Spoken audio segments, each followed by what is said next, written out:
All right, 6:25, I will call to order a meeting of the licensing board. We recognize a quorum with Alderman Butchlick, myself, and Alderman Zingsheim here for the licensing board. Our first item of business is approval of the licensing board minutes from August 4th. Motion to approve. Second. Thank you. Any comments, questions, corrections? All in favor, please signify by saying aye. Aye. Aye. Any opposed? That motion carries. We've got three licenses to consider tonight. Lisa, can you confirm that everything's in order with these applications? Yes, I can. Looks good. All right. Our first is a new Class A combo license for 2025, 2026. Motion to approve. Second.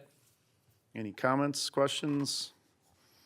All in favor, please signify by saying aye. Aye. Aye. Any opposed? That carries. Our next is a new cigarette, tobacco, and electronic vape license for 25, 26. I will motion to approve. Is there a second? Second. Thank you, Zingsheim.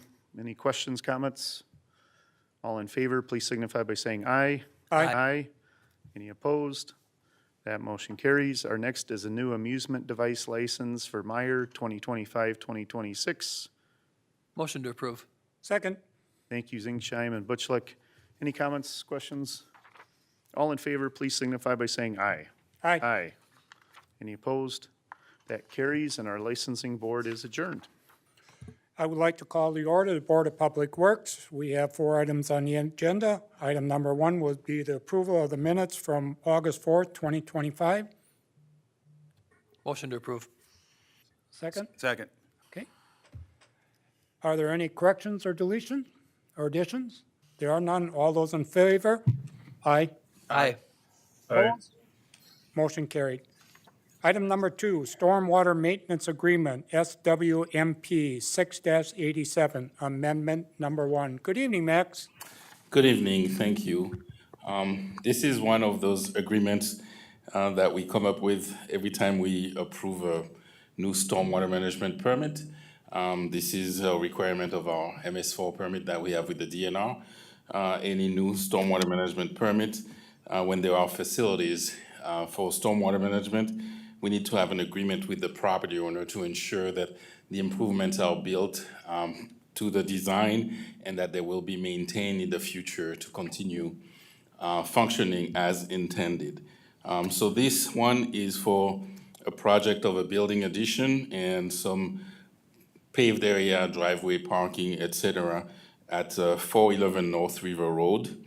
The original stormwater management plan was not implemented properly, but with this improvement to the property, a new permit or an amendment to the permit was issued after the property owner team had a design for a new stormwater management feature, including a biofilter basin with 18 inches of engineered soil. So we would recommend that the board and council approve this agreement. Okay, do I have a motion? Motion to approve. Alderman Schmidt, second. Alderwoman Seitzer. Any questions for Max? There are none. All those in favor? Aye. Aye. Opposed? Motion carried. Item number 3, Stormwater Maintenance Agreement, SWMP 17-05, Amendment Number 2. Thank you. This is a similar situation where the property for Good Shepherd on Decorah Road at the corner of Decorah and Indiana is undergoing improvements, new improvement. They're changing their stormwater management plan, replacing an existing pond with a new stormwater storage and treatment underground device. And with the change of facility, we have a new agreement for the maintenance of this new best management practice for this property. So again, we recommend approval of the agreement. Motion to approve. Alderman Berquist, second. Alderwoman Seitzer. Any questions for Max on this one?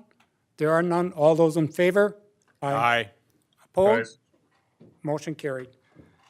Number 4, Stormwater Maintenance Agreement, SWMP 17-10, Amendment Number 1. Thank you again. So this agreement is similar to the previous one, is for Regal Wear along Schmidt Road. The project is for the reconstruction of a south parking lot, driveway, and perimeter pavement.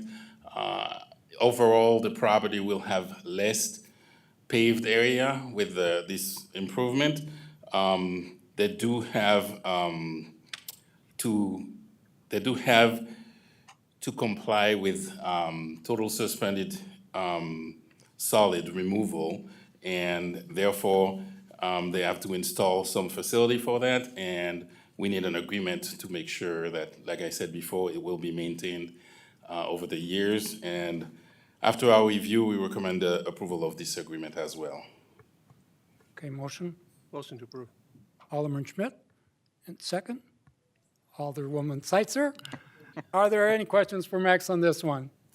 There are none. All those in favor? Aye. Aye. Opposed? Motion carried. Thank you, Max. Thank you. Seeing no further business before the Board of Public Works, I adjourn as chair. I call to order a meeting of the Finance Committee. We have 3 agenda items this evening. The first one is the approval of the regular meeting minutes from August 4th. I'll entertain a motion. Motion to approve. Thank you, Alderman Berquist, and a second by Alderman Zingsheim. Any corrections, additions, deletions? There being none, all those in favor signal by saying aye. Aye. Any opposed? That motion carries. Our next item is resolution number 27 to accept donations to the Parks, Recreation, and Forestry Department. Welcome, Mike. Thank you. This evening, we have a very impressive list of community donations that we would like to present to the council and the community. The first donation of $5,000 is donated by Westbury Bank Charitable Foundation for the Regner Beach House renovations. This is the 5th and final installment of their $25,000 gift towards that project. The next donation of $1,250 donated by Synergy Ops for sponsorship of the 2025 Dirty Ninja Mud Run for Kids. The next donation of $1,650 was donated by Gears Incorporated. These are proceeds from the Regner Beach House Beer Garden for May 30th and 31st. As a reminder, our Gears organization is our biking organization that supports us out at Glacier Blue Hills and the new trails in Regner Park. We very much appreciate their efforts. Not only did we receive the financial donation, but many hours of volunteer work from that group. The next donation of $400 donated by the West Bend Disc Golf Club for the Riverside Park Disc Golf Course. The next donation of $5,100 was donated by the West Bend Friends of Parks and Recreation for the Youth Recreation Program and staff T-shirts. And also, we have several in-kind donations in support of the 2025 Dirty Ninja Mud Run. The first in-kind donation was from the West Bend Friends of Park and Recreation. For a value of $4,000, they helped make 2,000 Ninja Mud Run meals the day of the Dirty Ninja Mud Run. Also, KBS for $35 for a screen printing charge for our T-shirts.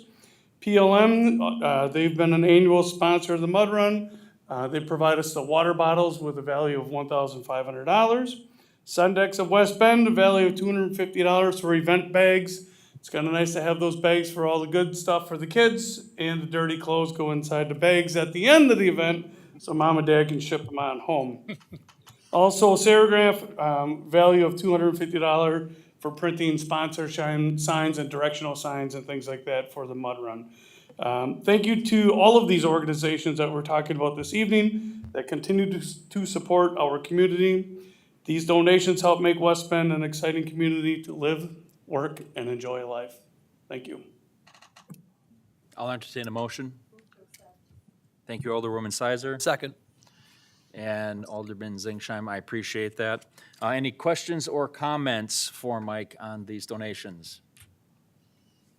I would simply add and echo your comments, Mike, that this community is not what this community is without sponsors, generous sponsors throughout our community who make things like the Dirty Ninja Mud Run for Kids a tremendous success year over year that keeps people coming back to this community and gives them a really, really positive view of everything that we are doing here. So again, I thank you to all those generous donors.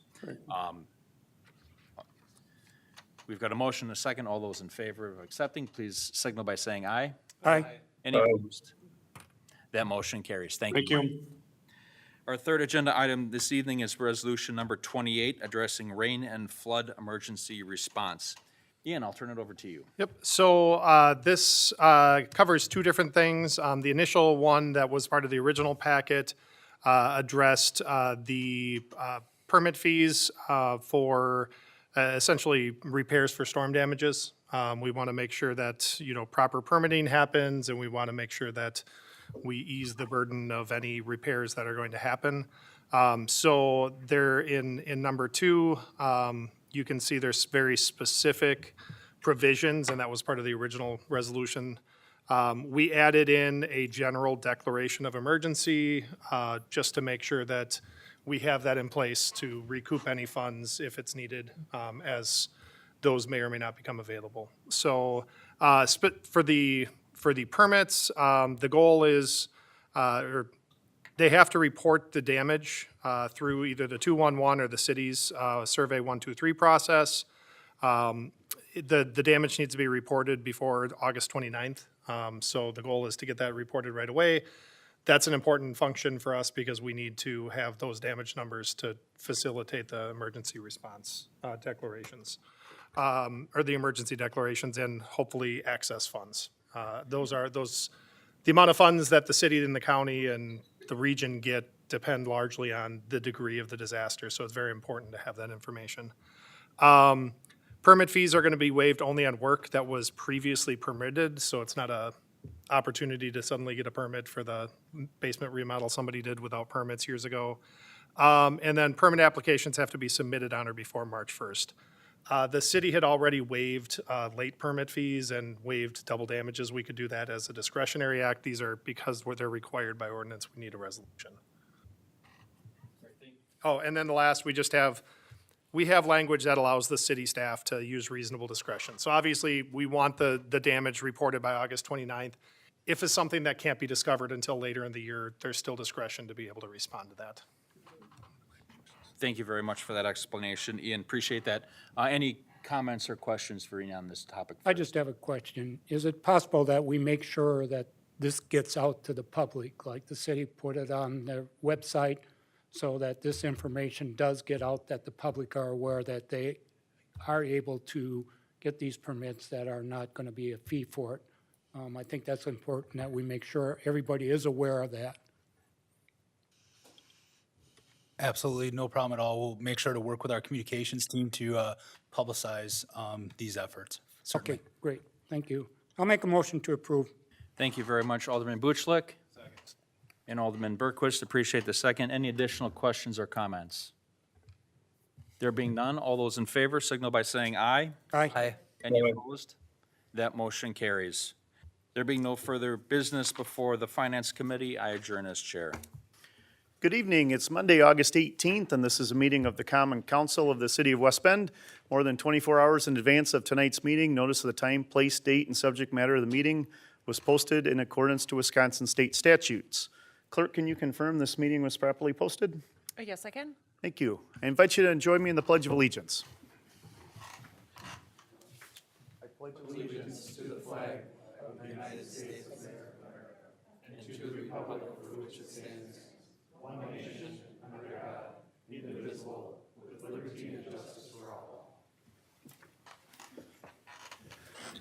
Thank you. We recognize a full quorum of our council here tonight. We have Alderman Sparts and Alderman Engelking calling into tonight's meeting. Can you guys both just say hello so that I know you can hear me? Hello, from Sports. Is Rhett logged in? Okay. He's logged in. All right. When we vote, I'll give him time to vote, and hopefully he's there. Special welcome to the new face up here on the podium. This is Jesse Tice. He's our new city administrator. He is starting week number 2. Came in Monday morning last week. It was one heck of a week, and hit the ground running, and we're excited to have him here. Before we start tonight's meeting, we had a lot of residents affected by some historic flooding last weekend, as you all know, and it could have been even some of you here in the room. And I guess I'd just like to take a moment of silence, and maybe if you choose to say a prayer for our fellow neighbors and citizens, do what you will, but I just want to take a moment of silence and think about the people that were affected here in our community.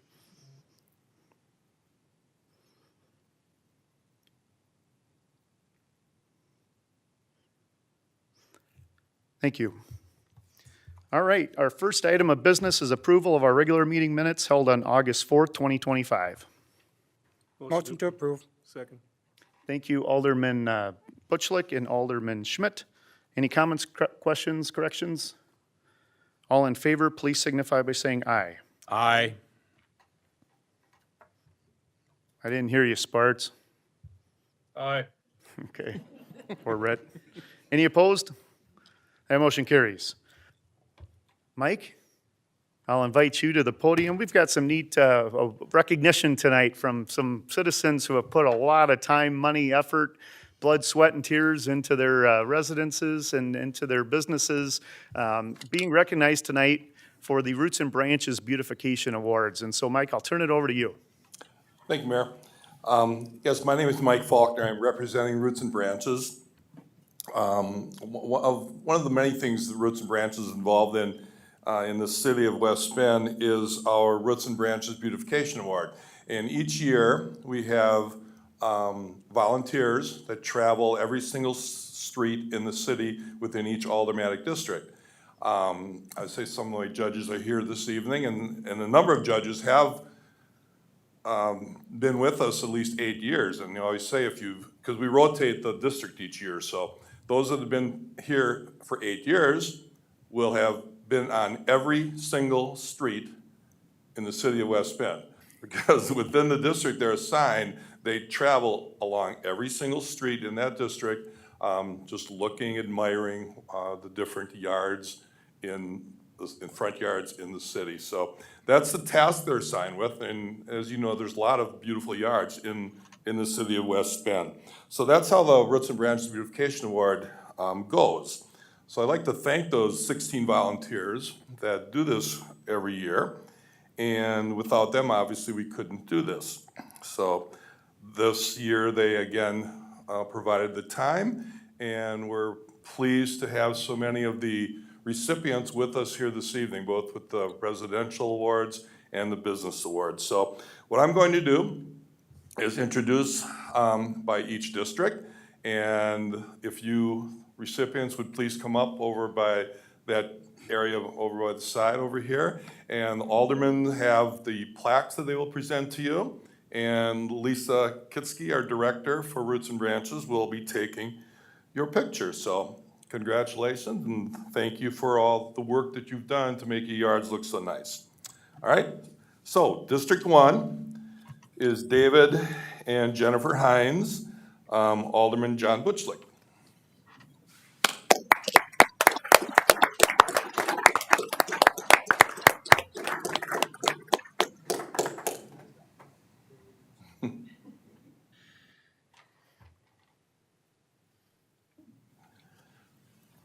District 2, Ron and Cheryl Mitchell.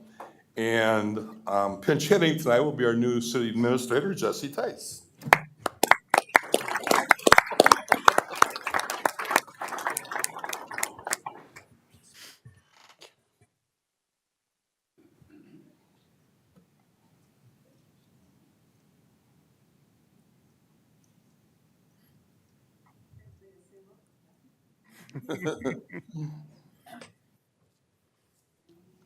District 3, Kate Thornton, Alderman Brett Berquist.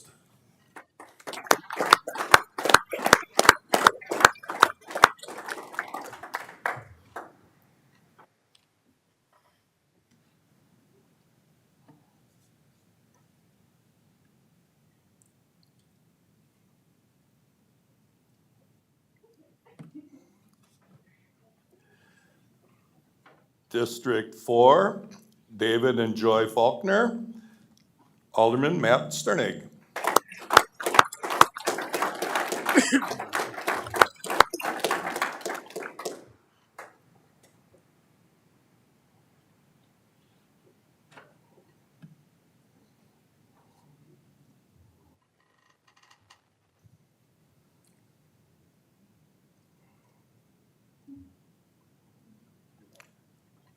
District 5, Susan Korneman. I'm not sure if Susan snuck in or not. I do not think Susan is here, but we'll give her a round of applause anyways.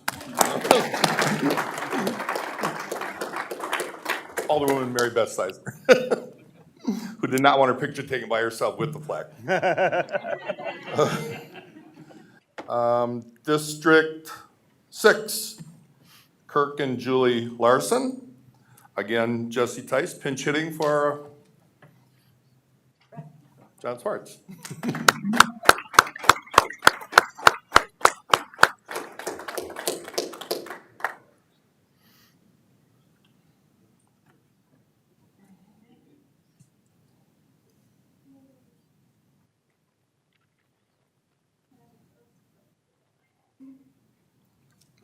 District 7, John and Ann Loberger. Alderman Bill Schmidt.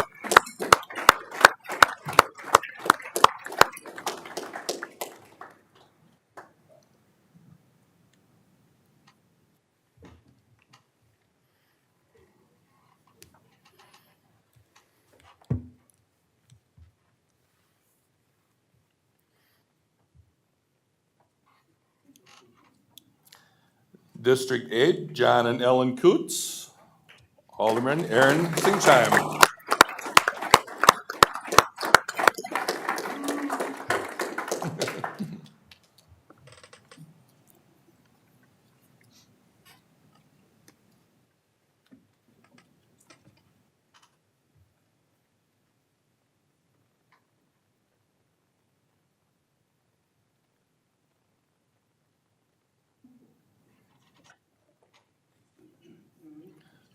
So again, congratulations to all 8 of these district recipients. On the evening, Joel Ongert, Mayor Ongert and I go around and put up the signs, and we both say it's one of our favorite evenings of the year to go around to all the different places and see all the yards, and they were all so beautiful this year, and all the different things that people do was a very, very special evening, a lot of fun that we do to do that. So. The other half of this is we recognize some businesses in West Bend each year that we feel have gone above and beyond in how nice they look. And the 3 businesses we're going to recognize this evening, if you would come up and take a picture with the mayor. We have a sort of a large, medium, and smaller buildings, and we had a number of nominations, and these places, take a drive by if you haven't and take a look at these. They're very, very nice job. So the first one, the larger building, is Forte Bank.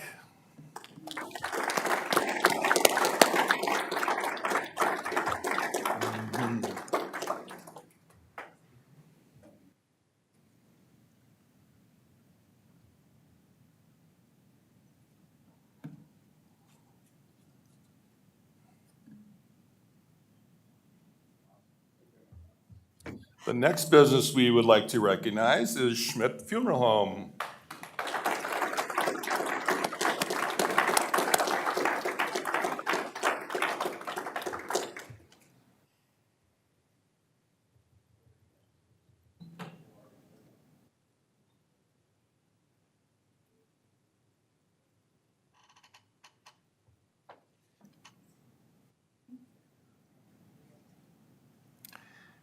And the next one we would like to recognize is Hanson and Company Real Estate.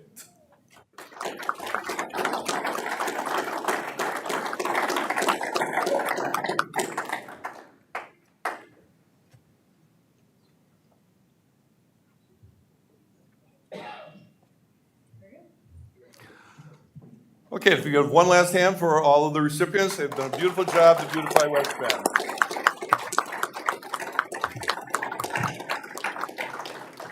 And I thank the council for giving us the opportunity to do this and recognize these people. So thank you very much. Thank you, Roots and Branches. And like I've told you all when we were standing outside there, it's just so wonderful, the amount of time and effort and energy that you put in to making West Bend beautiful. Thank you, Roots and Branches. That is really their purpose, is to beautify our city. They've got a board of volunteers, Lisa, their executive director, and a whole bunch of other volunteers that help beautify our city. My wife and I had dinner, I think it was the very next night after Mike and I went out, and I said, hey, we're going to go check out the kaleidoscope over at this house. And Jane's house, my wife and I walk down 7th every day, but Jane's in a cul-de-sac. And so, of course, the next day I said, we've got to go up the cul-de-sac and I got to show you this place. So anyway, there are addresses here. I'm not going to publicly tell everyone your addresses, but go check them all out because they're wonderful. And again, thank you very, very much and congratulations. This is the point in time where if you'd like to stay, you're more than welcome to, but otherwise have a great night.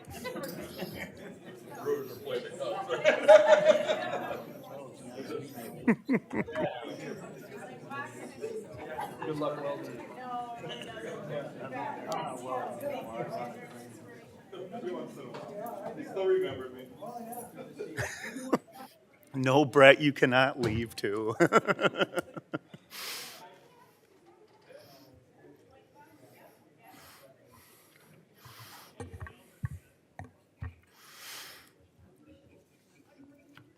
All right, I'd like to just direct your attention to a proclamation that's in your packet. I'm not going to read the full thing here, but the first week in September, we like to recognize Payroll Week in the city. And we obviously have people here in this building who work in payroll, but there are a lot of people around our community who work in payroll. And so the first week of September, we've written a proclamation recognizing Payroll Week. This is through a nationwide payroll organization, but a statistic I wanted to just read because it's interesting. Payroll departments collectively spend more than $2.4 trillion annually, complying with a bunch of federal and state wage tax laws and things like that. But anyway, important role of payroll. For anybody that's ever had a job, the payroll department is pretty darn important. And so just recognizing that, and again, that's in your packet tonight. We'll move on to our consent agenda. These were just taken up in committees just a little bit ago. Happy to pull any of these out if there's any further discussion. Otherwise, I'll look for a motion on the consent agenda. Motion to approve? Second. Thank you, Alderman Butchlick and Alderman Schmidt. Any comments, questions, discussion? All in favor, please signify by saying aye. Aye. Any opposed? That motion carries. Our next item is related to what will hopefully be the new fire station property, a 2020 comprehensive plan change and a zoning change. So Jim's going to take us through those. Thank you. So on August 5th, the Plan Commission held a public hearing for both items. The first one is for the actual land use change going from commercial to institutional, and also a small section of multifamily to institutional.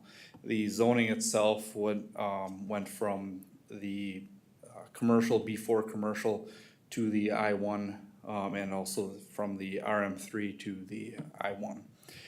This is actually to facilitate the construction of the fire station.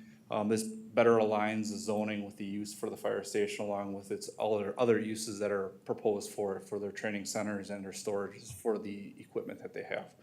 So we're asking council tonight to endorse two ordinances, one for the zoning amendment, one for the land use amendment and then one for the zoning amendment. And if you note, we do have two acreages that are different.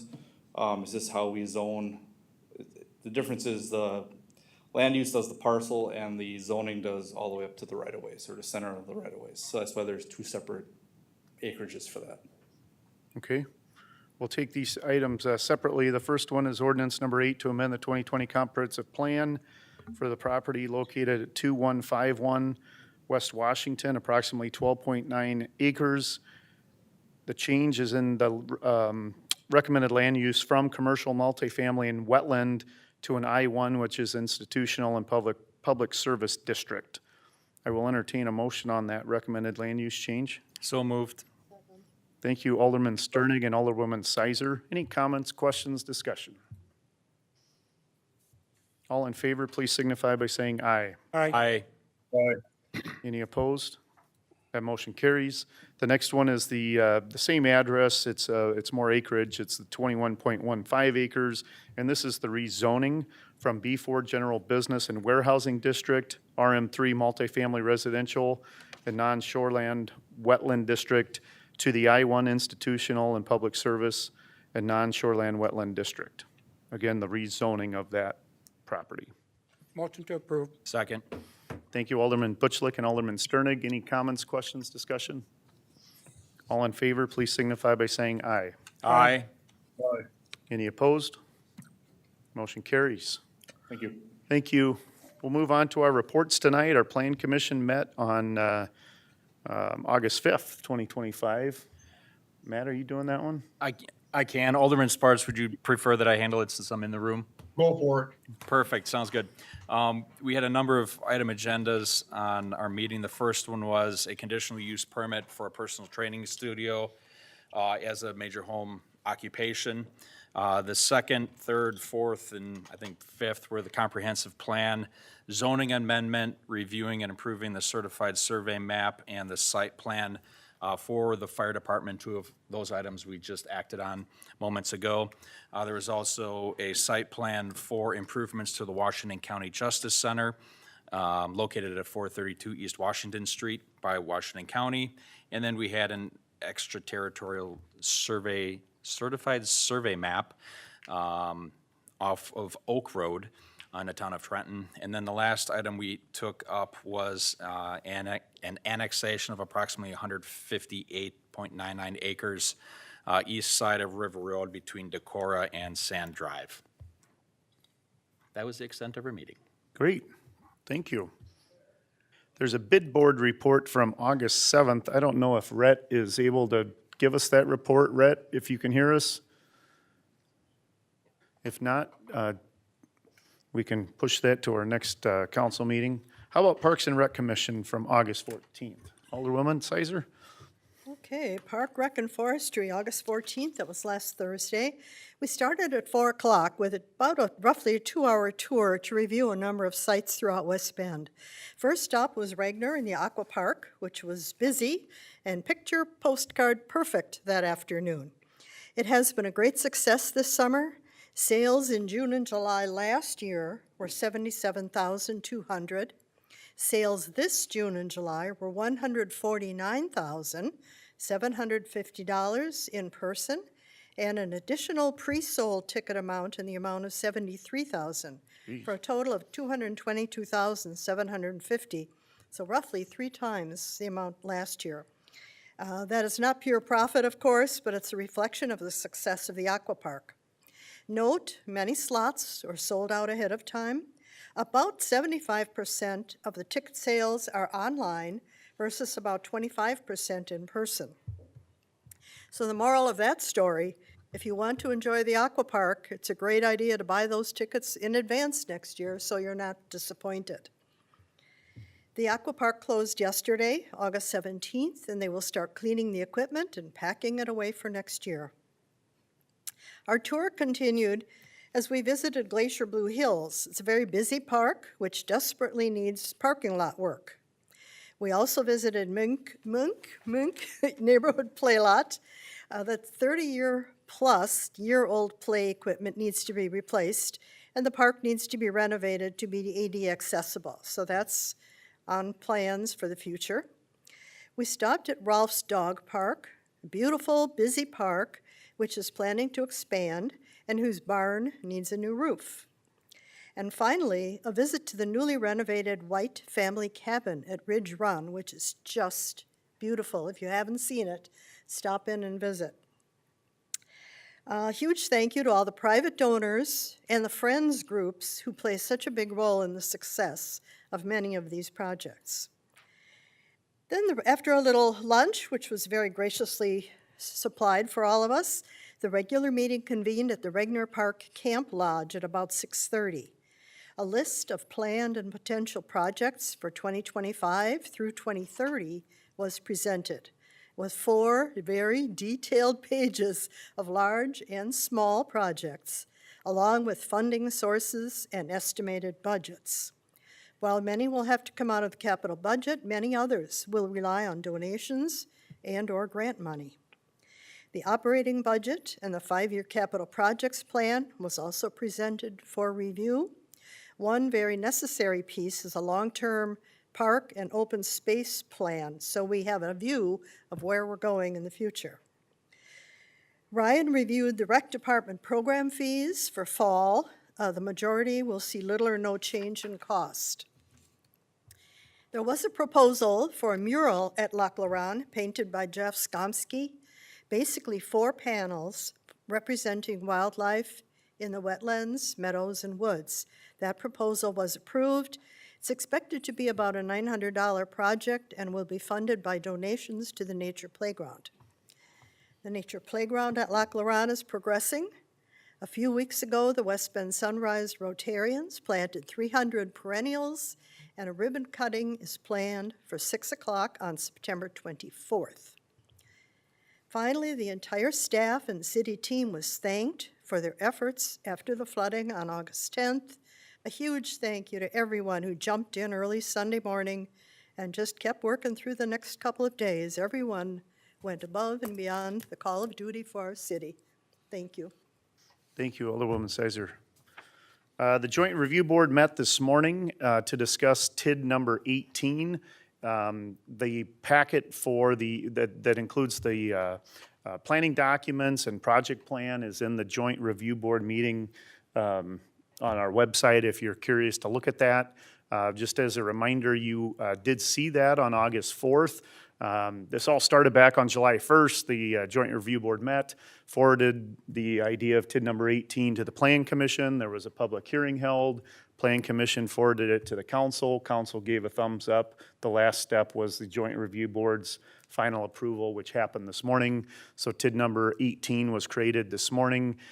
This is on southwest of Rusco and River Road and southeast of Rusco and Main Street is roughly the boundaries of this multi-use TID district. So John Fellows stands ready to answer any questions that you may have or questions you get from residents on that. Feel free to reach out to him. And again, the documents are posted on our website.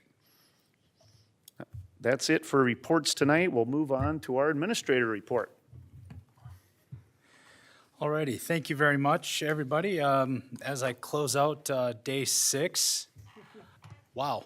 I guess I would like to speak a bit to staff's efforts with regards to the flood, the rain event and the flood response. I'm going to keep this at a departmental level as being the new guy. Either A, I don't want to miss any specific names, or worse, mispronounce specific names, but with regards to the city's response to this significant, almost one-of-a-kind type of rain event, it's been nothing short but of an all-hands-on-deck response. Whether it's public works, utility, park, rec, and forestry, out there in the field, protecting public infrastructure, cleaning public infrastructure, maintaining, travelways, what have you. Police department, fire department, from a public safety aspect, have been engaged from the absolute beginning. Community development and their staff, engineering as well, with regards to reviewing records, getting out there on the street to speak with impacted residents face-to-face, to do this surveying work, which is vastly and vitally important to our community because it is that survey work helping to delineate the amount of damage that our community incurred, trying to put a value to that because that is how eligibility for state and federal funds is established, by doing that survey work and reporting up. At a local level, here in the city, we report up to the county, who in turn reports up to the state, who in turn reports up to the federal level. And all of that establishes the potential for aid. With that being said, I am utterly amazed at staff's efforts, and I truly appreciate everything they have done, not only in the course of their normal job duties, but also trying to break in and orientate a brand new administrator, but then also the above and beyond work of this tragic rain event that has impacted our community. To all of the residents that we have spoken to or who we may have not spoken to, but all of those impacted, thoughts go out to you. Wish you the best as you move forward, as we do understand and respect that it is a very difficult time. Thank you. Thank you. Any questions for our administrator? All right, he's in the office, he's working. Last week was a hectic week, very busy week, and I'm sure this week will feel the same, but in the blink of an eye here, it'll be Christmas and you'll be settled in and just like that. All right, any alderperson reports tonight? Just want to reiterate what Jesse said and Mary Beth as well. There were a number of people that I went out to visit that had been impacted by the floods, and they did notice the city's response. So thanks to all those folks that were out there, and it wasn't all hands on deck. Some of my constituents were visited by the police department. They were wondering why the police department was there. Everybody was busy. So thank you for that. Anyone else? Yes, Yeah, go ahead. I also would like to reiterate thanks to the city staff for the work they did. I know those times are hard and it's on a weekend. And I also want to thank the Parks Department for the Maple Wine playground build on last Saturday. It went very well. We did a lot of work. We had a good turnout. We had several volunteers that came out and helped, and we were done about 1 o'clock. So it was a good afternoon, good morning, a lot of work done. And then the rain started. So Parks Department especially put in a lot of extra time that day. So thank you again. Yeah, thanks, John. Anyone else? Couple of things I'll mention. We had two big events over this past weekend and the weekend before. The first one was the Cash Bash, put on by the West Bend Chamber of Commerce. They've been doing it for several years.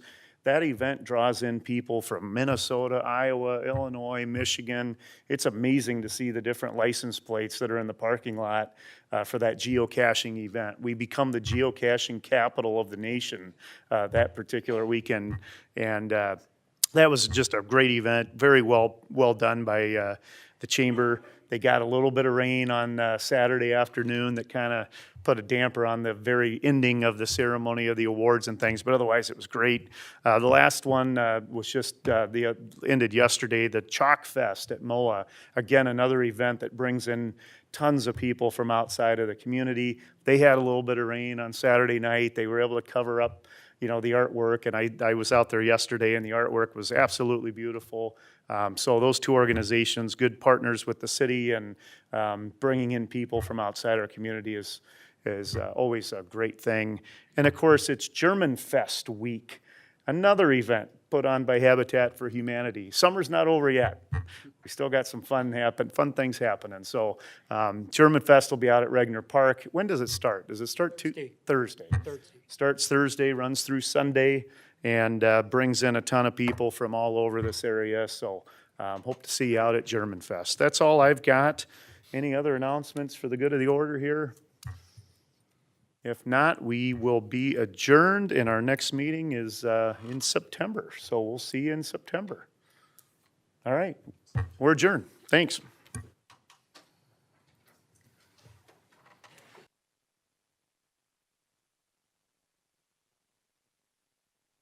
Joel.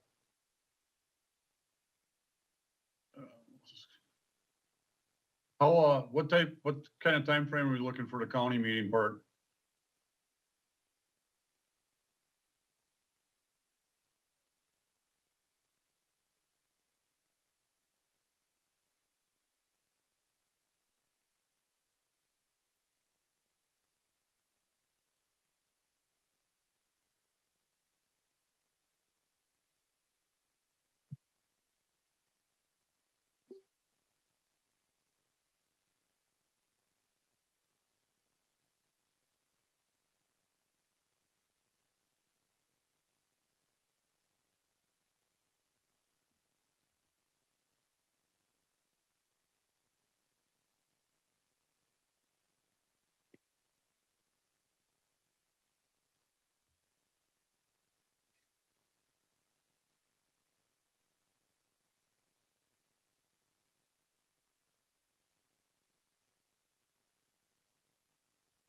Mhm.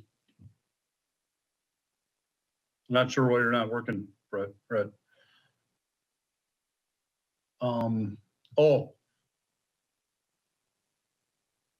Check your mic and see if it's matching your device.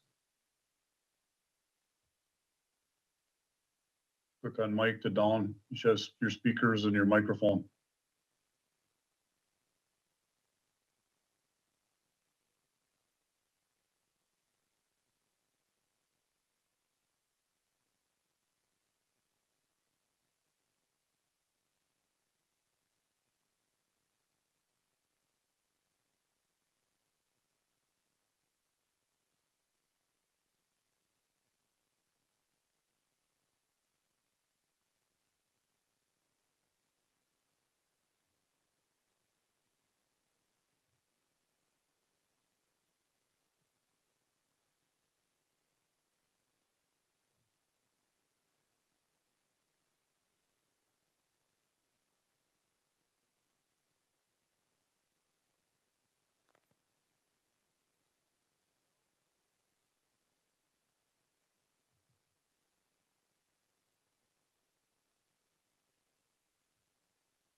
Are they going upstairs for this for the county meeting?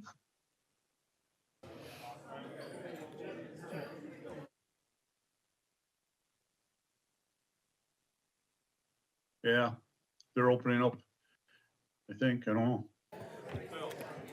John, they're staying down here. They're just moving to tables on the floor. Oh, okay, are they gonna, Yeah, so they're hang gonna in zoom there. us in? Hang in there. Okay, sounds good. Thank you. Uh-huh.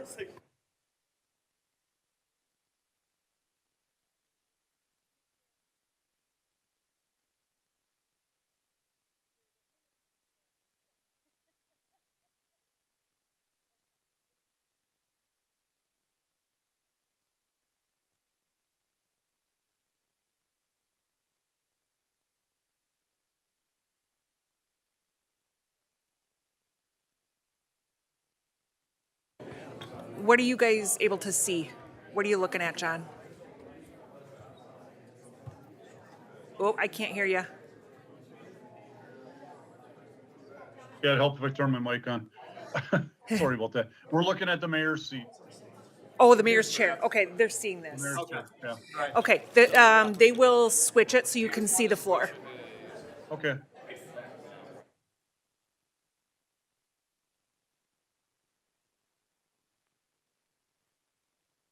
Rhett, when, on your window says that you're unverified.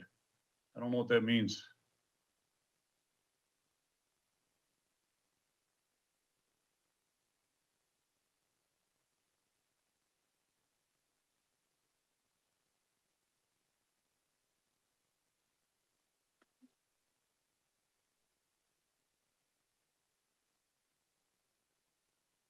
That makes sense.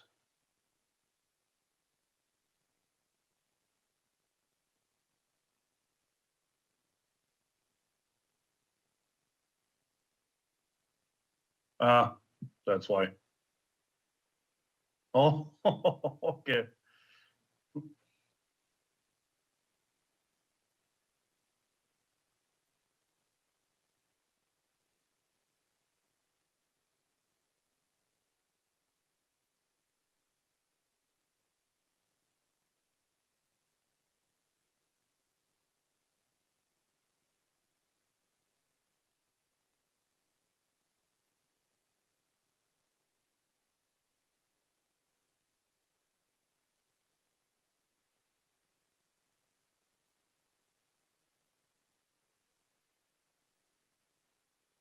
Now we can see the tables.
There we go.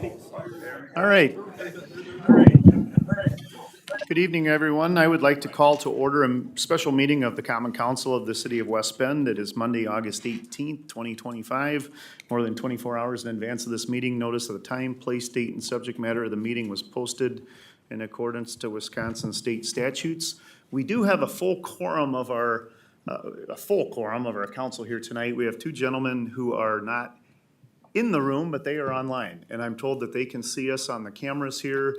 They have microphones. They can talk if they want to speak up. And so that's Alderman Rhett Engelking and Alderman John Sparks. So all 8 of our council members are here. I'd like to introduce our new city administrator. This is Jesse Tice. He started a week ago today. And so this is his first night of common council and committee meetings and things like that. So a warm welcome to Jesse. So thank you. I'll let you get your meeting kicked off here too. I'm Chairman Jeff Schleif. We'll call this meeting of the Executive Committee to order Monday, August 18th. Similarly, our meeting was noticed by our clerk's office over 24 hours in advance, inappropriate movement. So, want to have a Pledge of Allegiance? Sure, why don't you, I invite you to join me in the Pledge of Allegiance. Thanks. I pledge allegiance to the flag of the United States of America and to the republic for which it stands, one nation, under God, indivisible, with liberty and justice for all. All right, we've got 4 microphones on the table. I think they're all on with the green light being on, and they're very sensitive, so you don't have to be super close to them. But our agendas are identical to one another, and so our topic tonight is the future of the University of Wisconsin-Milwaukee, Washington County campus building and property. So that's our discussion item tonight. I'm going to say a discussion item again. We will not have action. At least we won't. I can't speak for your group tonight, but our council will not have any action on this item tonight, just discussion on our part, so. We may have action if felt appropriate. Okay, very good. So, County Executive, you've probably got the most history on this property and things. Why don't we turn it over to you and kind of go through some of it. All right, thank you, Mr. Mayor and Mr. Chairman. Just a quick recap, and I will try to be succinct with this. Many of you have been involved since the very start, but this is, I think we should note, another historic day. Again, I think I mentioned it at the Q&A for some of you who were there. Second meeting of the Executive Committee and City Council in a long, long time. We'll just say it that way. So thank you all for doing this. And having this conversation, being so collaborative. You'll remember about a year ago, we met at UWWC's campus in that auditorium-style room and discussed the future of the building and the property after the UW decided to pull out a few months earlier and finally effectuated that evacuation by June 30th of last year, 2024. We just had mostly a brainstorming session, you may recall, including framing of this idea of having a community center social capital is a phraseology that I used, trying to keep the education intention, that open space, so to speak, for the community to gather intact. If you remember that conversation, there was some skepticism, maybe a bit strong of a word, but questions about, is it sustainable, is it viable, can we actually accomplish it? We talked about different potential opportunities of different county functions that could potentially be out there and nonprofits as well. Over the course of the last year since that meeting, I think the consensus of the meeting was, well, let's go see what's possible before we jump in head first and see if we can't pull this thing off. And you probably, many of you recall a large emphasis on the term anchor tenant. I kept using that phrase over the last probably 14 months at this point, trying to find one organization that could help pay the bulk of the costs to keep things up and running. I mentioned at that time that the annual operating cost was somewhere between $300,000 and $500,000 per year, plus about the same in annual capital outlay expenses. Things like water heaters and rooftop units and parking lots and things of that nature. Currently, from an operational budget standpoint, the county is covering that $300,000+ per year in operation costs. As you can imagine, although the building is not quite mothballed, it's basically non-functioning. But we still have to keep electricity going to the building and the utilities working and so forth. As well as there's some maintenance in terms of mowing lawns and keeping things at least semi-plowed, while people so that people aren't vandalizing, things of that nature. In addition, we do have currently in our capital improvement budget, including for the next several years, that capital outlay expense that I mentioned a moment ago. So all of those things are still there and are on the county's dime, so to speak. It was mentioned at the Q&A session the other night, but I want to reemphasize the agreement between the city and county back in 2016. And it's the reason that I talked about the county fronting the cost for all of these different things. That arrangement between the city and county as of 2016 basically has a hands-off approach for the city. You're 26% owners from a city council perspective. The county has 74% ownership. But the city's ownership is largely silent aside from major changes, which is why we're sitting here today together again. In the last year, we've investigated a laundry list of options. We established a task force to try to winnow through a number of those different scenarios. You can imagine there's a laundry list of nonprofit organizations in the community who historically have used the building, who are interested in potentially using the building. Some have come and gone over the last 12 months. But really, when you boil everything down to the work that the task force did, they came forward with a few pages worth of recommendations, including some amendments towards the end. But there's really just about 2 or 3, depending on how you look at it, interested entities who would help to be able to basically keep the facility viable to cover that operational cost. The county is now currently in the process, probably similar to the city, of doing our budget. The county's budget process is a biennial budget process. So we are walking into the next 2 years knowing we need to find a tenant who can cover the operating costs of those facilities. In the past, when the UW was in those buildings, we were informed that it cost them about $1 million a year in operational upkeep. You know, once you have folks in the building, then you're also talking janitors and maintenance people and all the additional expenses. So the county has taken all of that on, but we are now in the process of getting our budget ready, but at current state. So there are a few things that I think are worth talking about. First and foremost, if we are to pursue the social capital type concept, there's really only one proposal that fits into having an anchor tenant and then being able to build out additional nonprofit organizations, some of the community groups that some of you, and many of you actually, are on boards or have volunteered for. That entity is Excel Education. They are a national nonprofit charter school. They have a rough letter of interest, like all of the entities that we have talked to, that indicates somewhere in the $700,000 to $800,000 a year lease, so to speak. That would cover all of the operational expenses as well as the bulk of the capital outlay expenses. There are no other proposals to lease any of the property that have enough capital tied to them or enough cash tied to them to make the social capital idea work. Everything else there's a number of good, nice ideas that would benefit the community, no doubt, but there are no dollars to go with them to be able to actually cover the corresponding costs. It is worth noting that the school districts have been in constant conversation basically since the start of the last meeting that we had. I had at one point even been in weekly communication with the superintendent of the West Bend School District, talking about and brainstorming different ideas and concepts.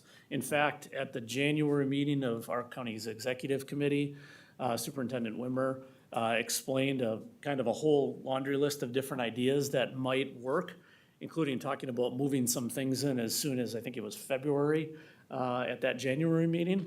None of those have been able to come to fruition, and the ones that have been documented in a letter of interest from the school districts collectively, none of them have any dollars connected to them, and all of them at the end of that letter of interest are provisional, meaning 3 to 5 years out before any kind of execution could be followed up on. That's probably the second and maybe most public policy interesting proposal.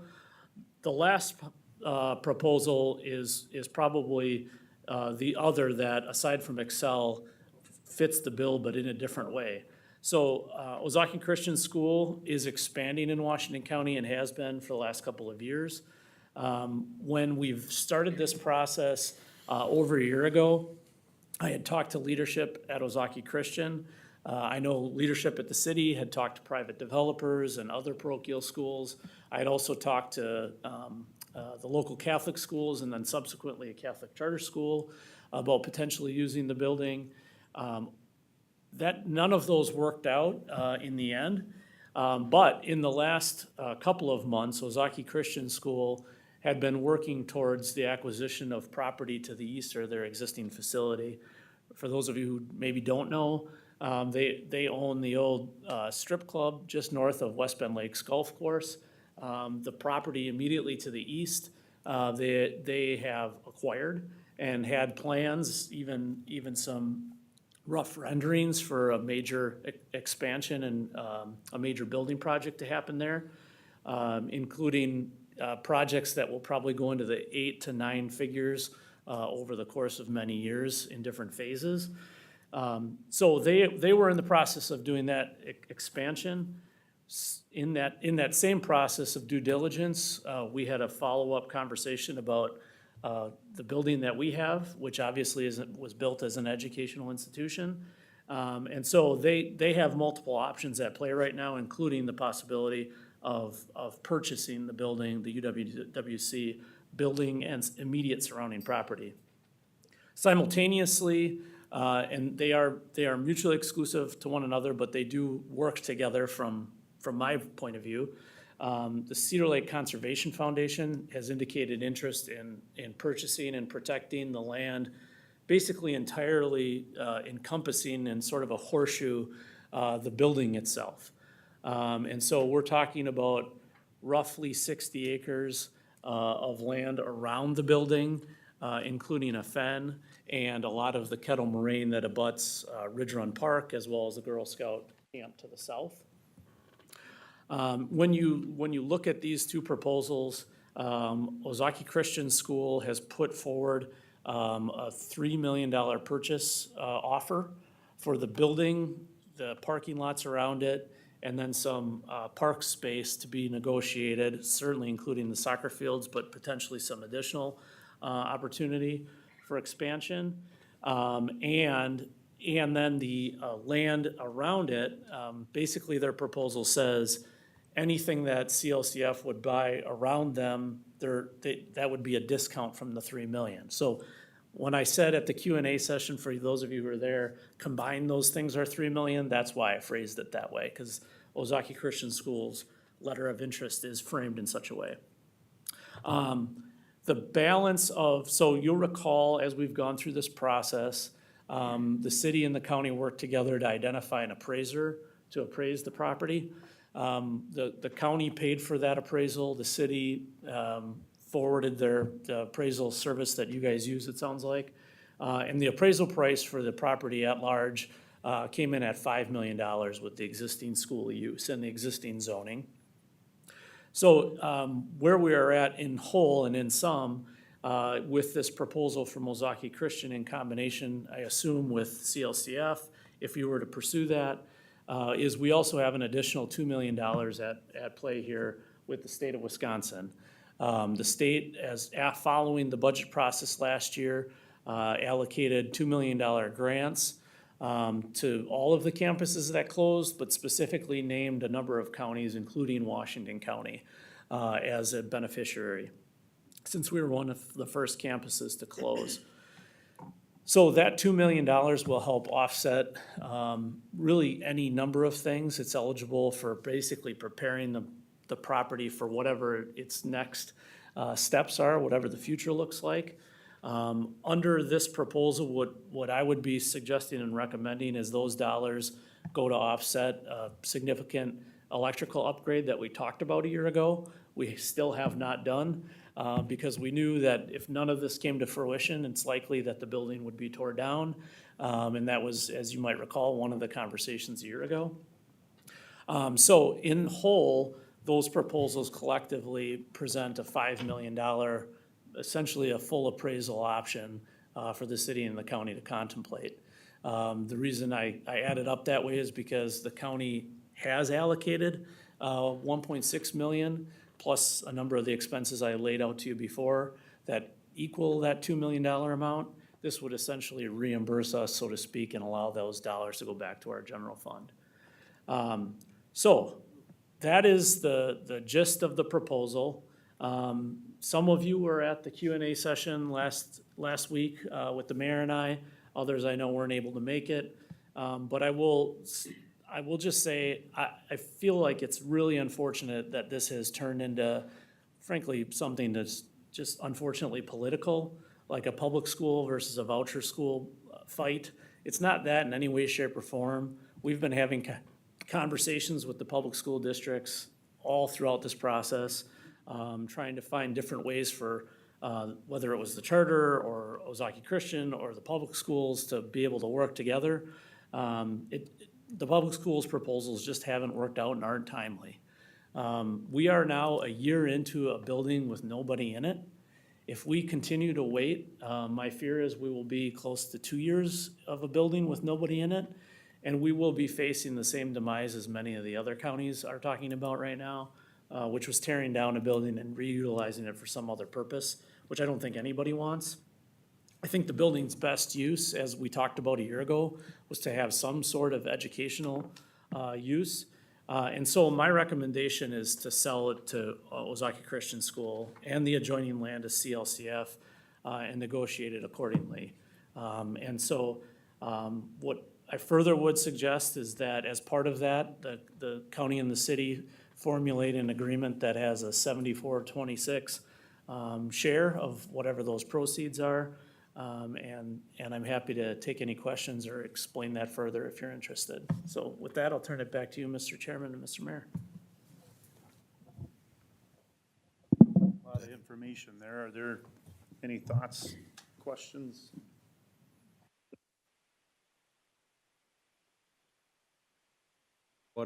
This is Rhett. Can you hear me? Rhett, let me have, Go ahead. No, you can go ahead. go ahead, Rhett. We can hear you. Oh, sorry. I didn't know if I was talking over somebody. I was curious, how was the original availability to purchase or rent publicized? I mean, how did you get to was this an open thing, or was this you going out and finding, or the county going out and finding a couple people independently? How was the availability, I guess, announced to some degree that we'd settled on these two, Excel and the Ozaki Christian School? There was a long process of it. It wasn't a traditional government RFP process, but the last meeting of this joint body was widely publicized. We had a number of letter of interests, and as I mentioned, a lot of beating of the bushes, so to speak, that occurred. It's why we have, I think in the end, 8 or 9 different nonprofits and civic groups that have put forward different proposals. The Excel schools proposal actually kind of landed in our lap. The proposals that actually aren't in front of you or aren't in the document that the task force investigated were conversations with universities that are near us. I personally spoke with the president of Wisconsin Lutheran College. I know John Torinas personally spoke and met with Concordia. We also jointly went with Scott Hinkey, who was the chairman of the task force, to Lakeland University. So we really tried to find any and every interested party. And as I mentioned earlier, I think the city even walked through multiple private developers, as well as I know there's at least one other school who's been walked through. So it was very well talked about, at least in the newspaper, albeit not a traditional government RFP process. And I would add that, well, maybe non-traditional, when 80 acres of that kind of land with those types of facilities are announced to be vacated, it's kind of an announcement that they become available, correct? Yes, and I'm sure that's why we got the national charter knocking on our door. I'm sure they heard it nationally. Yeah. Getting back to my original point, just as finance chair, there's a lot of numbers that have been thrown out. When we talk about potentially looking at an agreement where there's a 74-26 split in the proceeds, is that proceeds, what I'm trying to get to is understanding, is the $2 million going to be deducted from that? So we're talking about a $3 million sale price, and that's the net that we're looking to divide, or because the county has already allocated funds for the repairs and maintenance that needs to be done, is that going to be covered by the county, and then this money, or that money that would go into the general fund, be part of a $5 million sale, which becomes the net proceeds, that is the appraised value of the facility, the land and building, that would then be divided in that 74-24. Really oversimplifying it, right? But trying to understand, are we talking about a 74-26 of 3 or 74-26 of 5? I'm open to either. I'm most interested in getting some use out of the facility and hopefully striking an agreement that can benefit both the city and the county and keeps that building used for decades to come. So I'm certainly open to either. Clearly, the county has $2 million into the building, if you will, over the course of the last year. And that $2 million will help reimburse us, but if it's gonna help make it happen, I'm certainly open to talking about that. Supervisor Kelly. Thank you, Mr. Chairman. That was my exact question, and I knew you were going to. And I concur with the county executive. I am a City of West Bend supervisor, so to me, the City of West Bend receiving a little bit more is a good thing. And I'm willing to negotiate that. As I thought these were sensitive. Okay, so I am a West Bend county supervisor, so I look at it as a little bit more money going to the city is actually a good thing, and hopefully it'll be put to good use. We did allocate this money, it's gotta be almost 2 years ago now, for these electrical repairs, and when you sell a property, you need to make sure that that property is in good saleable shape. So I look at it as kind of a cost to do business, and like I said, to work this out and to get a good deal, I think this is definitely worth it. And so I would definitely go along with it. Thank you. An additional question, and you might have covered off on this, Josh. In the most recent conversations that you've had with Superintendent Wimmer and/or the conglomerate of superintendents from the county, how would you characterize their A, interest level, and B, forward-looking feasibility of whatever vision that they might have for that property? So I would first suggest you go and watch the video from January. The superintendent was very thorough in different ideas that she put forth. And then it got complicated at the end because there were a number of newer superintendents who kind of backed away when school boards started getting phone calls from people saying, the school boards hadn't talked about this. So I'm not quite sure where the districts are at large, but the last page of their letter of interest, which every entity who wanted to utilize the facility had to submit, has this 5-year plan. Year 1, establish an advisory committee, secure initial funding and finalize programs. Year 2 to 3, so that would be like starting this year. Year 2 to 3, expand student enrollment, develop internship partnerships, and evaluate program impact. And year 4 to 5, establish long-term sustainability model, assess community impact, and expand offerings. So what I understood was, it's really not until you get to year 3 to 5 when you actually have something that can have any kind of reimbursement or can, that's why I said there really aren't any dollars that are attached, and obviously with the school boards not weighing in, there couldn't be. Fair enough, thank you. I got a question. You don't need to move that over. I got it. I got a loud mouth. Is there any chance if OCS purchases a building that they'd be willing also to work with the local school districts? You think there'd be that chance? I mean, this building is very large, and if they don't fill it out, they might need to do something, right? There's a chance, again, I mean, I don't wanna speak for them, No, but it's a 200,000 square foot facility. Every proposal that we had, including the charter school, was talking about using a third of it or less to start with.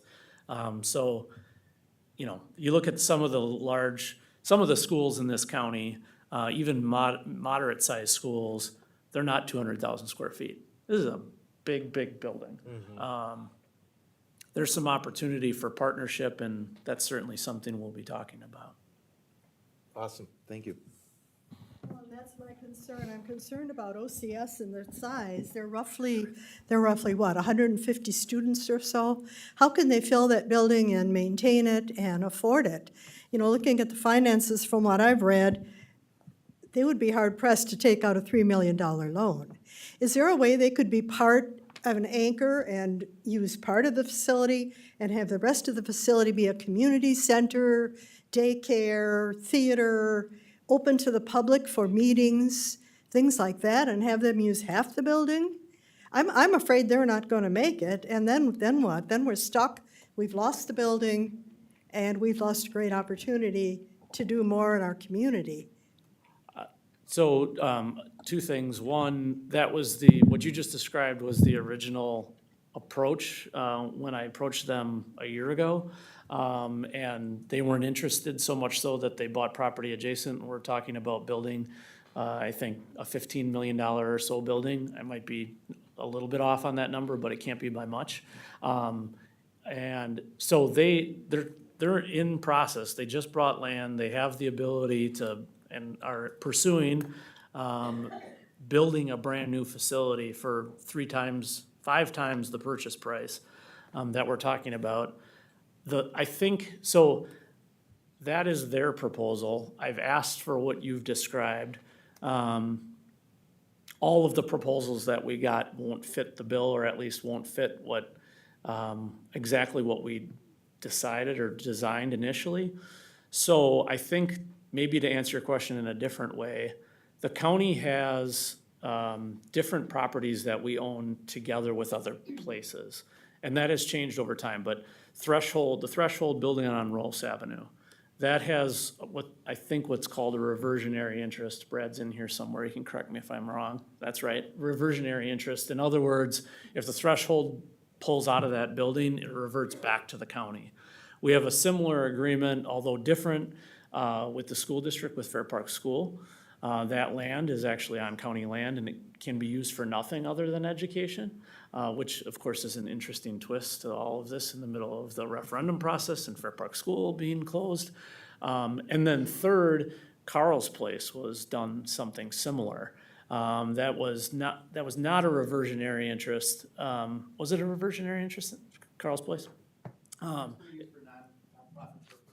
Yeah, to be used for nonprofit purposes, with us having basically a sign-off. So we could do something similar, we could negotiate something similar, where if similar to Threshold, they pulled out, that it comes back to us if we want that.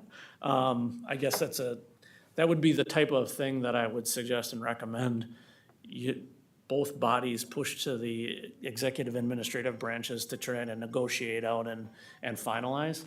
But I think there are protections we could put in place, to prevent the worst-case scenario.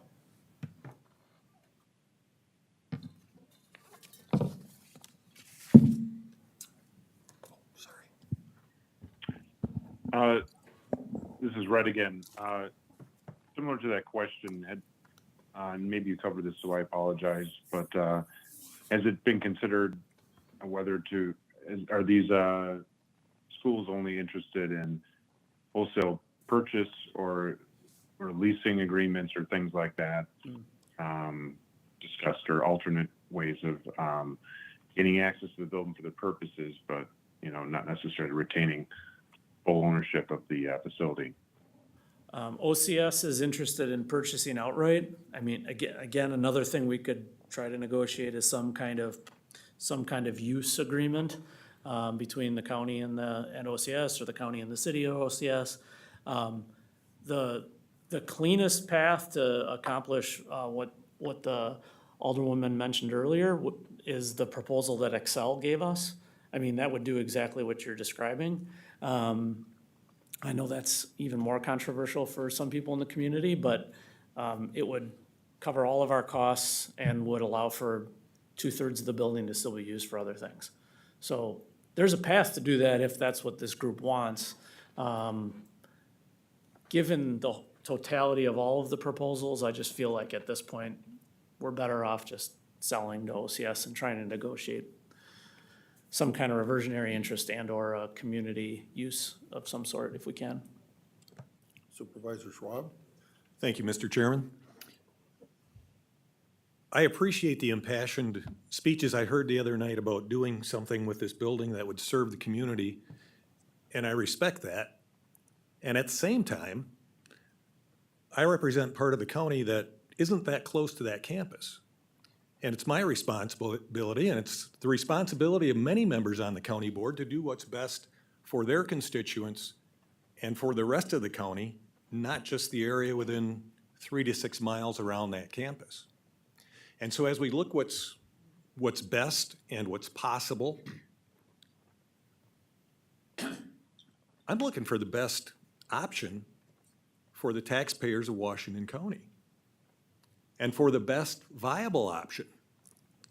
And there are a lot of great ideas about things to do, but in the end, those ideas have to have dollars attached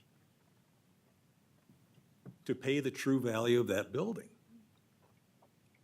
And so as we're looking at this, yeah, I want it to be the best possible use, but I want it to be a timely use as well.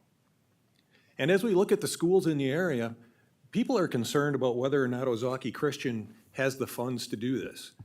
I think what a lot of people who aren't involved with parochial schools don't realize is that those parents are very committed. Those organizations are very committed to their mission and to their students and to their school. You look at Living Word, you look at Kettle Moraine Lutheran, you look at the other parochial schools in the county, they're thriving. And it's not because of the public funding, but it's because of the commitment of the organizers and the commitment of the parents who send their kids there. And there was stuff mentioned the other night about concerned about tolerance. You know what? I've been to a lot of public schools as well, and public organizations where there hasn't been tolerance for my beliefs either. As we go forward, we need to do what's best for the taxpayers of Washington County. And to my mind, it looks like the best way to do that, the best way to serve the taxpayers, is to allow Ozaukee Christian to use the building. And as we look at the other parochial schools in the area, there are often occasions when their gymnasiums, when their auditoriums are used by other community groups. Can we force them to rent out to whoever? No, maybe not. But most of those groups are reasonable. And most of those groups are interested if they can pick up a fee for leasing out or renting out a space, they're willing to do that. They're part of our community as well. And so as we go forward, I'm interested in hearing the first best opportunity to put that building to good use. Thank you.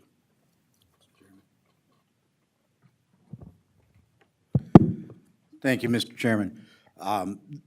As County Executive Shulman has talked about, we're all in the middle of our budgets. And this morning, we had our land use and planning budget, which was pretty wild. Lots of stuff to go over. I want to talk to you about one of the superstars we have. His name is Aaron Dahl. I call him our head bean counter, okay? He's an amazing young man. And I really wish you could get to know him because he's done some wonderful work for Washington County. When we got a tough situation, Aaron's the guy who will come in and figure it out. And so him and I had a little sidebar after the meeting, just kind of, talking friendly. And I said, Aaron, I got to do what's best for the taxpayers. I said, if I wrote a scenario where we have this institution, and if I said that somebody's going to come in and buy this institution and use it in the way that it was intended, that it's already zoned for, that it was created for, and who's going to take care of the land, preserve the land, and open it up to the people, and preserve the watershed for Silver Lake, I said, write me a better scenario. Write me that accountant dream scenario. And he said, I can't. That is the dream scenario. For the people and for this situation, we just drew a full royal flush. You can't do any better than this. And I would really implore you, this is the right thing for the taxpayers and for the community. Thank you.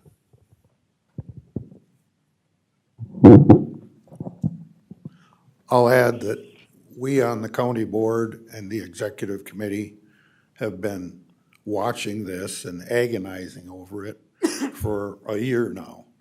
And like Supervisor Kelling said, we have a willing buyer, kind of a perfect situation. It'd be nice if the money was a little bit more, but it works out. So I'm all for selling. And I've talked to a lot of my constituents, like Supervisor Schwab. I live down in Germantown. I'm a long ways away from West Bend. There's a lot of emotion with keeping it for the citizens of West Bend, but that doesn't go for everyone in the county.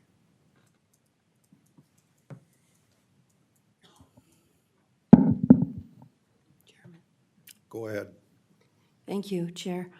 I too have heard, I'm in the southern part of Washington County, and I too have heard from constituents via email, received about a dozen or 15 emails, and a good majority of them have said, please support selling to Ozaki Christian School. So I echo your comments. Thank you.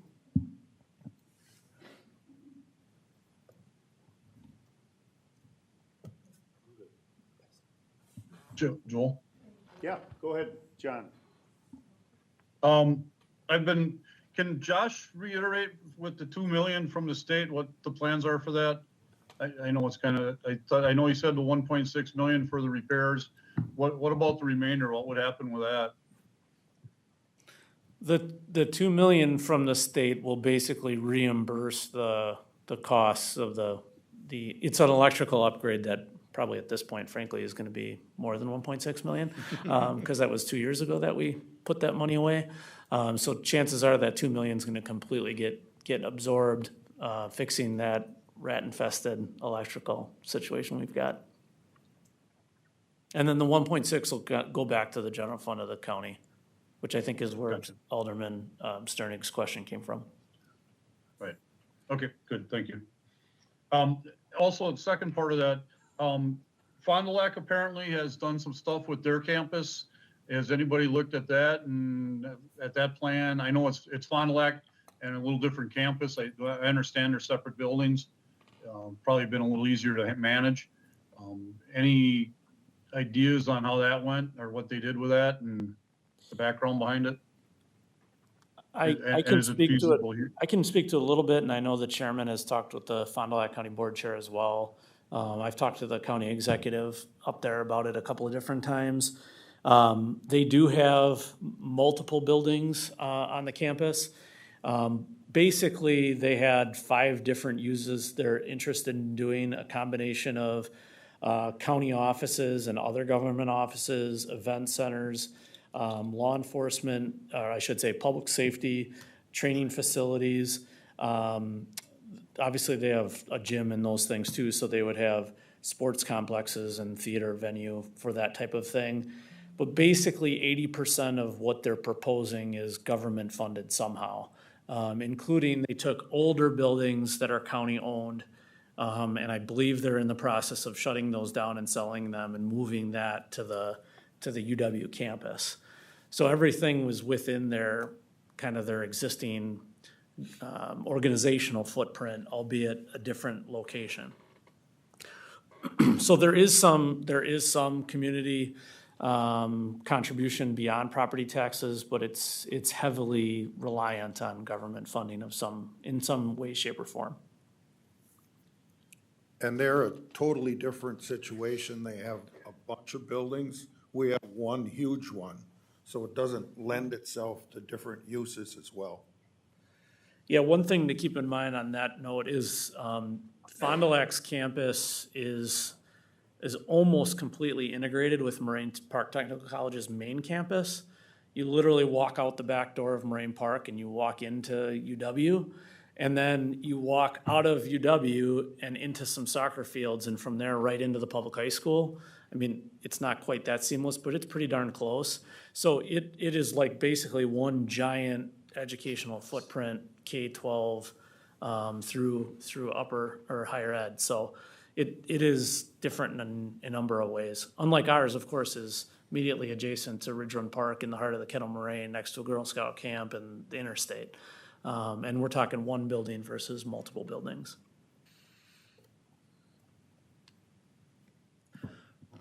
Real quickly, Josh, we got the proposal from OCS. We have the proposal for XL, which was a rental lease situation. Any of the public school district conversation, was there any mention to any sort of compensation, buying, leasing? Was there any numbers attached to that at all? There never was anything formal. The closest we got at one point, we were talking about having some alternative ed. These are students who are, think of high-end special needs that stay past the age of 18, like making a regional hub to be able to do that. There was first a nonprofit group that the school districts work with that we engaged, and then when they showed no interest, then we engaged CISA 6 and CISA 1, and when they both turned it down, that kind of evaporated. That was the closest to having any significant fund.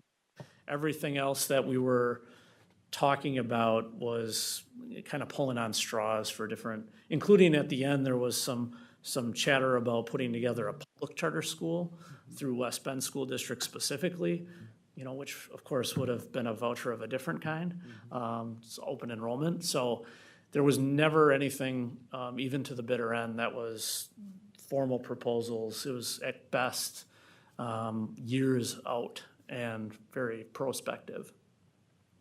Actually, in one of the task force meetings, when pressed for saying how much area West Bend schools might take, the superintendent said perhaps 5,000 square feet in 5 years. That's about 2% of the property. I think that's actually in there. in their I'll proposal. look and let you know if it is.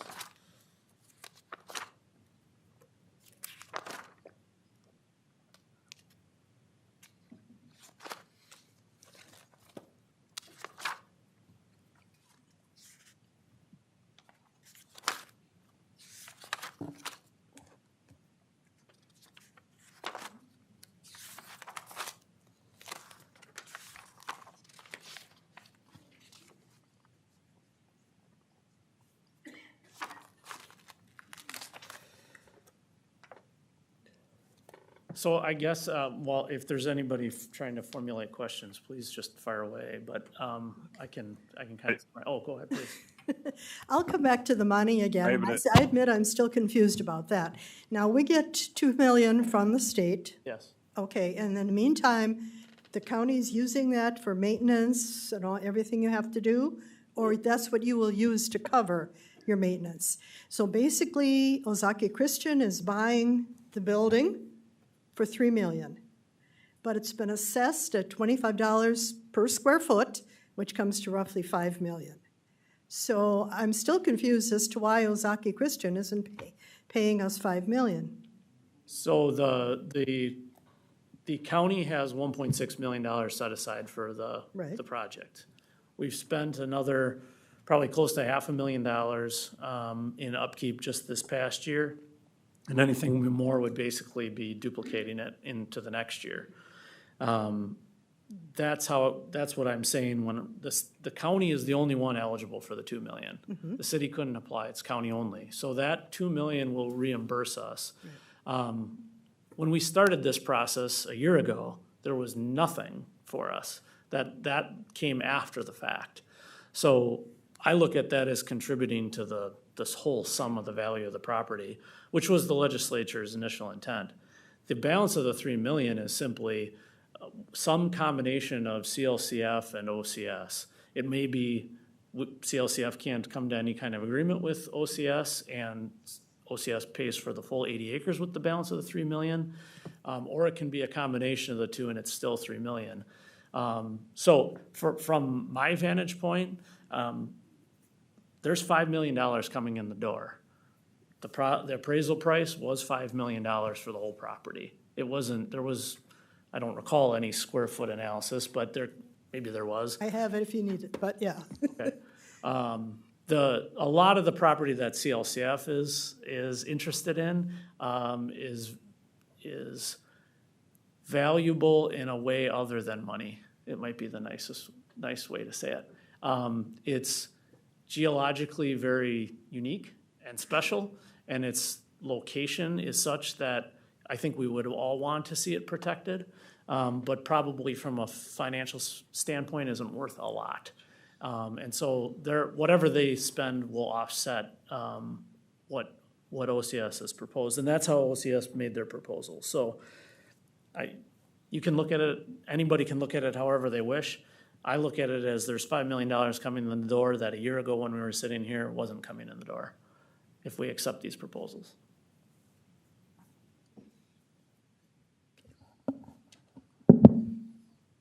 And there's no other serious offer unless we're interested in leasing to the Excel Education Group.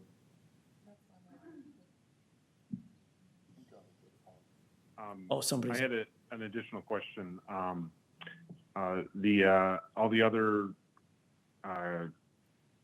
private schools in the area were mentioned, and I guess a question I have is, so Ozaki Christian School moves in there with their current enrollment. It's much too large for that enrollment, so I would think that they would be anticipating more students. And I guess my question is, where are those students coming from? And does that present a competition or a problem for some of our local schools, like losing enrollment and I guess financial assistance based on that enrollment? Well, I mean, first of all, I'm not sure that's the venue of either one of these bodies that are meeting, but it is a practical reality, and I'm quite confident that's why the school groups and the superintendents have spent so much time and energy trying to find an alternative and to basically box out Excel schools and OCS.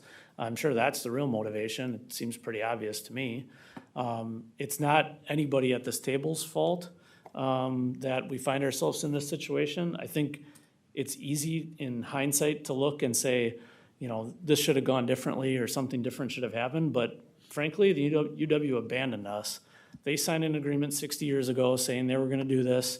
They walked away from it with basically no notice. We only got notice, because we started investigating what are we gonna do when they leave, because we know they're leaving even though they're not telling anybody. And mark my words, in the next 5 years, all of these 2 years are gonna close. I mean, Jay Rothman's already telegraphing it when he said, if I don't get my full 800 million, you're gonna see 2-year campuses close. So it's easy to point fingers and blame, but the reality is, it's not our fault that the funding formula sucks. It's not our fault that vouchers and public school system is built the way it's built, and it's not our fault that the UW bailed on us and left us holding the bag for, at a minimum, $600,000 a year operating expense. I mean, I don't know about you and on the city, but we can't absorb a $600,000 operating expense, especially when we just got the shaft in the state budget. So this is really gonna boil down to either we accept one of these proposals. I think it's been very, very clear from a lot of people that they're concerned about a number of them, but in the end, we can't afford to keep the building the way it is. We can't afford to hold on to the property. So this really boils down to, are we gonna accept the best offer we probably would have envisioned a year ago, quite frankly, or are we gonna snub it? And quite honestly, at that point, we are probably talking about tearing the building down. Because we can't sit for another year like this.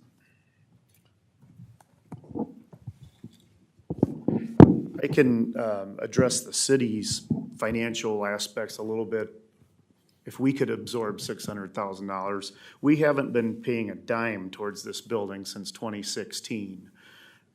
It was brought up during the Q&A that, during the floods last weekend, wouldn't it be nice if we would have had a community center where people could go and support one another? And I agree, yeah, it would be nice to have a community center. But what I really needed during that flood was 3 more DPW workers. And let me explain. We're down 3 people in DPW right now because if we pay $22 an hour, Slinger Place pays 23. And then Germantown pays 24, and all of a sudden, we're down 3 people. And we can't afford it's a wage war out there in DPW. That's what I needed during that flood last weekend, was 3 DPW workers. And by the way, we're still down 3 DPW workers. Our women's locker room in this building floods every time it rains. We can't afford to fix it. The roof over at our Parks and Rec department needs to be fixed. We hired 9 new firefighters 2 years ago using a SAFER grant that's good for 3 years. And we have to figure out a way to keep those 9 new firefighters in 3 years. We have a wood chipper out there that's been operating on a hope and a prayer for the past 5 years. And if people like bringing their wood and their debris to our yard so that we mulch it up, we need to figure something out there. I'm trying to just illustrate, oh, wait a minute. I forgot the most important one. $700,000 a year could fix a road. Could fix a road in our community. That's public safety's number 1, but fixing a road is right up there at number 2. I'm just trying to illustrate the priorities in our budget. And again, we haven't been paying a dime towards this building since 2016, and we cannot afford. If the county would like to turn this into a community center, and we can remain a 26% silent partner, I am all for it. Wouldn't that, I mean, seriously, yes, it would be nice. I love our public school district. I think their idea and their proposal is wonderful. And if the school superintendents are so confident in it, which I hope they are, I think it's a great proposal. There's a building about 2 blocks away from here, Decorah Elementary School, that's gonna be closed down in 2 years that can be used for that. Fair Park Elementary School, I know we haven't gotten to talking about that property much. Maybe that's our community center. That's a building that's at least a size that's workable. There's a gym in there, there's spaces that could easily be remodeled in that building. But I'm just telling you from the city's perspective, we don't have the money, and we haven't since 2016 to put any money into this facility. I don't like Excel Charter School. That's a for-profit, out-of-state charter school. I'm not in favor of them coming here. Osaki Christian School is already here. They're already a part of our community. And I made the comment to you several times. I mean, I don't know the answer to this, but would it be any different if it was Holy Angels or Cabrini or St. John's that was looking at this building? Osaki Christian School should be listed amongst all those other ones, Good Shepherd and so forth. They're already, the people who attend those schools, they live in our community or surrounding communities. Our school, our public school district is absolutely wonderful. I send my kids there and I wouldn't change that for the world. And I think our public school district needs to keep their heads down, keep doing good things, and they won't have issues with enrollment. I understand that's a concern, and declining enrollment stinks. But our public school district, we keep our heads down and keep doing good things. Our community just invested tens of millions of dollars in a referendum for our public schools. $100 million. And they will continue to do great things. The building itself, I mean, I'm sorry, but it cannot, if we continue to own it and try to piecemeal, it's not gonna be a revenue generator. If we tell all those theater groups that they can use the theater, but then we turn around and tell them that it's gonna, you gotta pay $20,000 to use the theater for 2 months, well, they can't afford that. The senior center, I'm on the board of the senior center, yeah, we would love to get out of our location and use the library that's in this building. We pay $1,800 a month in rent in the location we're at now. And then if we turn around and say, well, now it's gonna be $8,000, well, that ain't gonna work. I don't see the financials coming together unless, like you said, executive, unless you have that anchor tenant, which we've had since 1967, and it stinks that they left, but we don't have anyone who's gonna be willing to come and pay $800,000 a year to be that anchor tenant. You know, we can sit on this forever if we wanna wait and try to find that anchor tenant, or you sell the building, or if we want this to remain in community hands, tear it down. Tear it down. And we can jointly own that land, maybe work with CLCF to put in some trails and a Frisbee golf course or something like that. If we truly want this to stay in our hands, then tear it down. And those are our options. You either sit here and wait and see if we can find the anchor tenant. You can accept a sale. If we're not happy with $3 million, then let's wait, see if there's other offers that can come in, or tear it down. But I'm just telling you, from our standpoint, I don't have the money to put into this building. Supervisor Kelly? Thank you, Mr. Chairman, and I would build upon what Mayor Ongert has stated, and add on a couple of things. One, we can't wait. The budget hole that we're already looking at, from what I'm seeing so far with the county, we can't afford to keep this building going with all of our other constraints that we're facing right now. So that would be almost literally impossible. And what people tend to forget, well, if you tear it down, you eliminate, no. You know how much it costs to tear down a building like that? Millions. You know, who's got it? We don't. You don't. You know, that's one thing we can certainly agree on. We're not sitting around on piles of money either. And we have our definitely our shortcomings when it's coming to this new budget coming up. So really, to me, the only viable option here is to unload this property. So, thank you.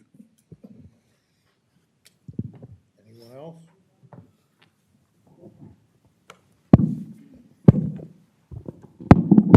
Thank you, Mr. Mayor, for saying that so eloquently, and I'll just end this way. I also was a school board president in Hartford Union High School. I love public schools. My oldest son graduated from public school. My youngest son goes to parochial school. There were only, for whoever was on the phone, there were only 3 parochial schools listed. I think there's something like 30 in this county. Most of them are K-8, but there's another high school, St. Augustine, down in Richfield area. There's many of them. Like, I think Joel is 100% correct. The solution to our declining enrollment and having less kids in this community, and the solution to schooling in general, is not to pit one against another. You're not gonna build public schools up by tearing parochial schools down. We have to grow the community, and we're trying to do that. The Joint Review Board just met today. I heard the mayor talking about it as I came in. We have to try to bring more young families into this community, and the city's doing its work with the the new Newman development on the southwest side of town, and whoever it is that's gonna go off of County Highway P and Rusco Road. And the county is working with the task force with the city on trying to do something with our existing land from Manitou all the way up to Regalware. So let's try to build more. I mean, that should be really the goal, is get more kids. If there's more kids and a growing enrollment, this is less of an issue for everybody. Public, private, charter, voucher, everybody. That's I hope what our focus could be after this is over. Together. Our agenda talked about possible action. Do I have a motion from our executive board?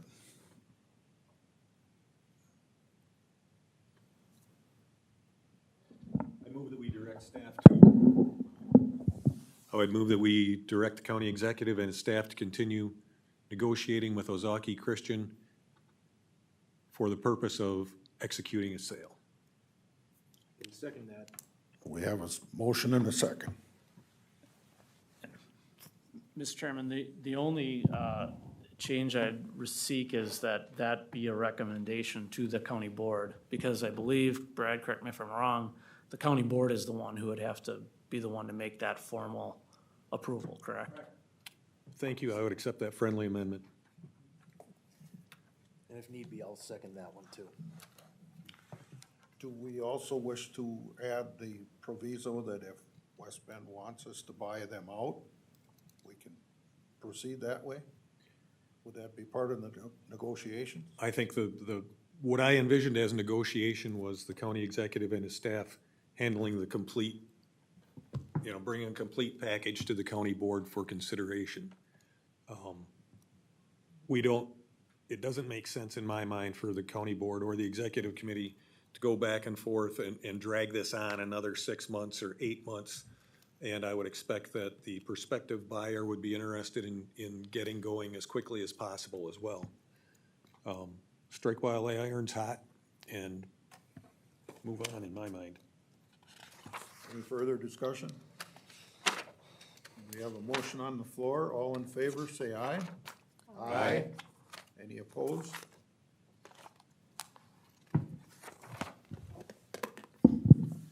I will reiterate that, we're the minority owner here, 26%. Probably, process-wise, I'll defer to our attorney and your attorney to make sure this, is handled. If you want us to have any sort of seat at the table as it relates to negotiations and things, I again, would probably defer to our attorney and to you, Josh, and I guess I'll leave it at that. I mean, I don't know that we have much say in this, being the 26% owner in the deal. I don't know if there's a possibility of trying to work with the potential buyer on any sort of a promise of allowing us to use the facility. For instance, the city has run our volleyball program out of the gym over the years. I'm sure theater groups would love to use the theater. I don't know if you can negotiate an MOU into their purchase or not, if that's even legal, if that ties too many hands or what. I don't know if anyone from the potential buyer's organization is here tonight, but I hope that they heard tonight and during the Q&A last week that the community has loved this building and used this building and would love to continue to use the building. So if that can just be reiterated to the potential buyer, I'd appreciate that. It's a big building, and I think they want to be a good neighbor, so I would hope that they would be amenable to that. Supervisor Thank you, Kelly. Mr. Chairman. And I've been in customer service and sales for 42 years. So, and it seems to me that if I were Ozaki Christian School, and if I were purchasing this building, a building that certainly is very large, they're getting compared to building a new building, I think it's also a pretty good deal for them as well. I think this works for all parties. And if I were them, it would certainly, they want to be a good neighbor. They took a strip club and made it into something great, and I think that's a good neighbor. And certainly, I would put any amount of money on the fact that they would want to work with the community. They want to be a part of this community. They want to buy in and invest in this community. So I have no doubt in my mind that they would absolutely want to try and work with the theater groups and things like that. It just, to me, is a no-brainer. Thank you.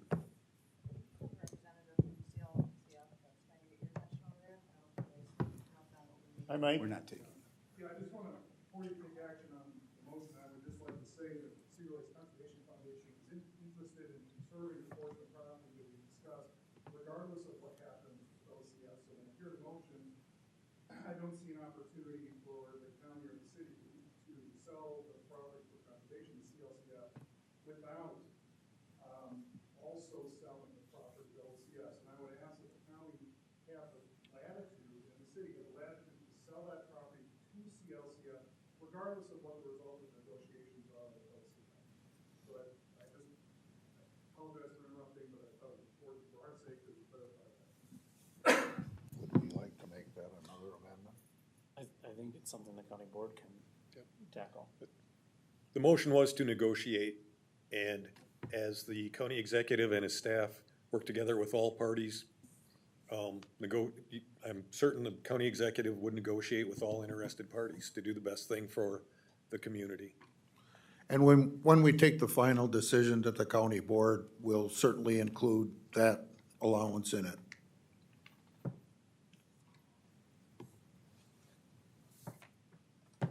Any further discussion? Any further discussion? Then this meeting is adjourned.